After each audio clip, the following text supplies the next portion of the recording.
Exam হলে question পেপারটা সামনে আসার পর তোমার মাথা থেকে একদম ব্ল্যাঙ্ক হয়ে গেছে, অথচ তুমি পড়েছিলে, খুব কষ্ট করে পড়েছিলে।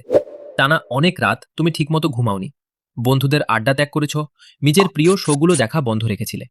অথচ পরীক্ষার টেবিলে বসে এখন তোমার মনে হচ্ছে তুমি একটা সিঙ্গেল ফর্মুলাও মনে করতে পারছো না।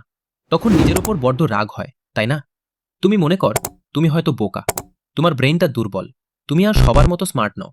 কিন্তু সত্যিটা হলো তোমার ব্রেইন একদম পারফেক্ট আছে। তুমি পড়াশোনাও কম করনি, তুমি শুধু পড়াশোনার একটা ছোট্ট বৈজ্ঞানিক নিয়ম ফলো করনি, যেটাকে বলে দ্য 2 ডে রুল। এর মূল কথা হলো, যখন তুমি নতুন কিছু পড়ো, ব্রেইন সেটাকে সাময়িকভাবে শর্ট টার্ম মেমোরির একটা বক্সে রেখে দেয়। এটা খুব অস্থায়ী। যদি তুমি এটাকে নতুন করে নক না করো, ব্রেইন ভাববে এটা একটা ফালতু তথ্য এবং সেটাকে পার্মানেন্টলি ডিলিট করে দেয়।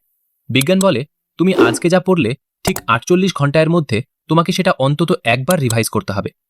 এক সপ্তাহ পর করলে হবে না, পরীক্ষার আগের রাতে করলে তো কোনো লাভই নেই। একজন মনোবিজ্ঞানী ছিলেন, ইবিংহাউস।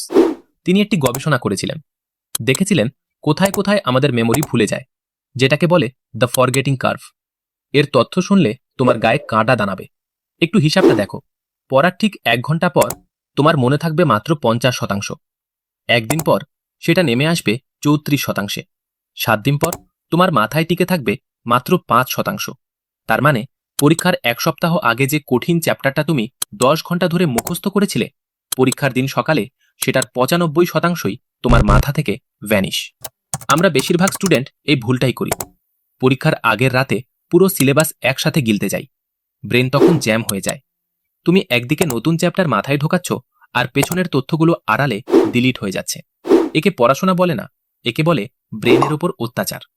কিন্তু এই একই পড়া যদি তুমি পড়ার 1 ঘন্টা পর, তারপর 24 ঘন্টা পর আর 48 ঘন্টার মধ্যে জাস্ট একবার চোখ বুলিয়ে নাও, তাহলে তোমার মনে রাখার ক্ষমতা 5% থেকে লাফিয়ে 98%-এ চলে যাবে।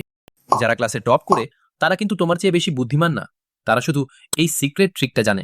আজকে আমি তোমাকে এই 4 দিনের একটা সহজ ফর্মুলা দেব, যা ফলো করলে তুমিও তাদের মতো দুর্দান্ত রেজাল্ট করতে পারবে। প্রসেসটা খুব সিম্পল। ডে 1, নতুন টপিকটা ভালো মতো বুঝে পড়ে ফেলো। ডে 2, পরের চ্যাপ্টারে যাওয়ার আগে আগের দিনের পড়াটা মাত্র 10 মিনিটের জন্য রিভাইজ দাও। ডে 3, আবার মাত্র 10 মিনিট সময় নিয়ে ওটার উপর চোখ বুলাও। ডে 4, নতুন কিছু পড়ার আগে জাস্ট 5 মিনিটের একটা ফাইনাল টাচ দাও।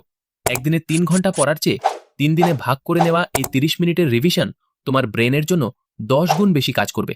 মেমোরি আসলে একটা মাসল বা পেশির মতো। জিম করার মতো এটাকে যতবার অল্প অল্প করে খাটাবে, এটা তত স্ট্রং হবে।